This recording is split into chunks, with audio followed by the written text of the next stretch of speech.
Pennsylvania recently got an F for educating consumers on their funeral rights, including how to file complaints and find the best service. And this comes from the Consumer Federation of America and Funeral Consumers Alliance, who looked at funeral service regulators nationwide. WFMZ's Bo Colt now has the details.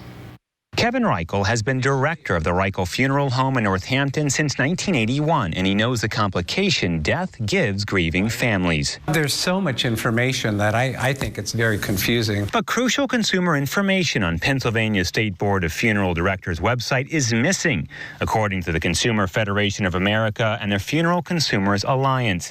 They give Pennsylvania, one of 7 states, an F for having zero consumer info, links to file a complaint, or view disciplinary actions. Reichel looked at the site today. You were surprised? I was. Surprised by the lack of information for consumers? Comparing state to state, yes. The organization looked for 5 things, including a prominent link to consumer-based information and how to file a complaint, explanations of basic rights under the FTC's funeral rule, and the ability to see if the funeral home has had disciplinary action by a regulatory body. And the head of the Funeral Consumer Alliance tells me that any website that gets an F, including Pennsylvania's, is more geared toward the industry and collecting licensing fees rather than looking out for the consumer. The Department of State, which oversees the Board of Funeral Directors in Pennsylvania, said the board's statutory mandate does not include educating consumers about funeral services.